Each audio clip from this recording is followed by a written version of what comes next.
So here in Krita, we're going to have a look at a couple of ways we can use the vector tool or the Bezier tool to create vector shapes. So the first one is we're going to add a new paint layer here. Now, when we're working on a paint layer and use the Bezier tool, it's basically going to fill and stroke that shape, but it's going to leave that shape that we make as a pixel layer. So if we come to the Bezier tool here in our toolbar and we draw out a shape, it is going to use the fill and stroke, depending on what I've got it set up, to create that shape. So in this instance, we can obviously select that and use the transform tool to resize it, but we can't grab the corners of this shape to adjust it, to move it, to adjust the size of it as a Bezier shape because it is on a paint layer. So if we delete this paint layer and then we come back to our layers and add a vector layer, then when we add a vector layer using the Bezier tool, it behaves slightly differently. So when we click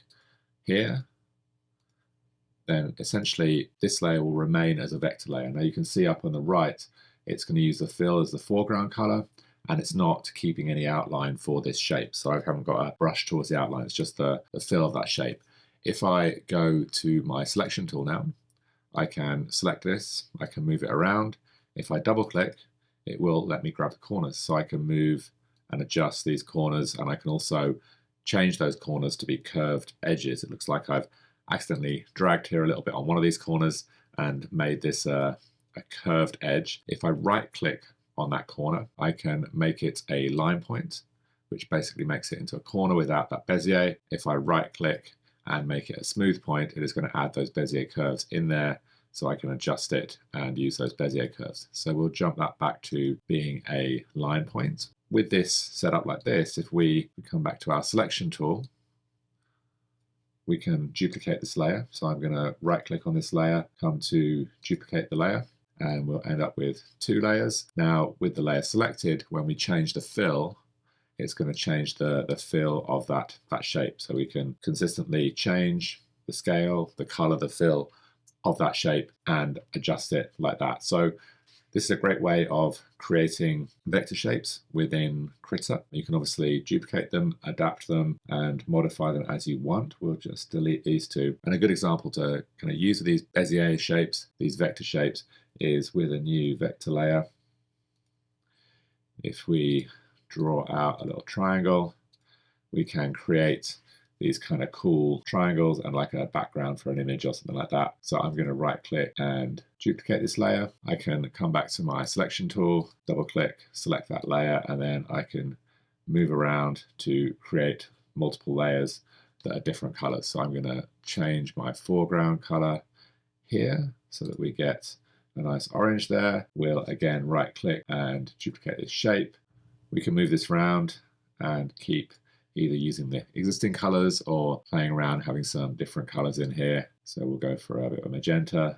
We can select the layers again, duplicate the layer or mask, and it's a good exercise to go through. We'll move this one across to here. We'll again select a different color, and you can see you can keep going around, adding new colors and creating this pattern around your shape. We can also select multiple layers, right click, duplicate those layers. So it's going to duplicate all those layers. If we now come to the transform tool, we can move this center point up to the middle here. And now when we rotate, it'll rotate around that point. So we get some nice kind of quick filling of that space. And then we'll have to come back just to fix this corner here so that this is flowing off the edge and here as well, so that we fill that space up. And again, we can do the same. We'll grab just 3 this time. We'll right click and duplicate those layers. Hold down the space bar to move up here. And we will come up to the transform option, move that center point to the middle here, and rotate around. We'll get these all to fill this final space. So we'll come to our yellow shape up at the top right here, go to our select tool, double click, and again, we can just quickly adjust these to fill that space and to complete the filling of that part of the image. So hopefully that's useful, looking at how you create these multiple layers. One thing I would say is once you've got all those layers in there, you may want to select them all. They're all part of this same kind of group of the image, we can right click and we can turn those into a group. So we'll just make a quick group, and it's going to wrap those all up into a group so we can minimize those or even duplicate them together.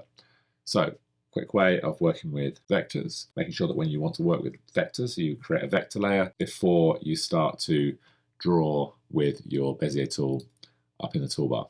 We'll drag this outside of the group and we'll just hide our group here. So when we're creating our vector layers, if we come to our Bezier tool, you'll see we've got the option to have an outline there, which we'll use the brush outline. So I'm going to turn off my fill here, and then my brush outline is whichever brush I select here. So I want a vector layer. If I grab my Bezier tool and we draw this out, it is going to draw that outline as that brush. And again, when I double click on here and move this around, it is going to allow me to move around that Bezier.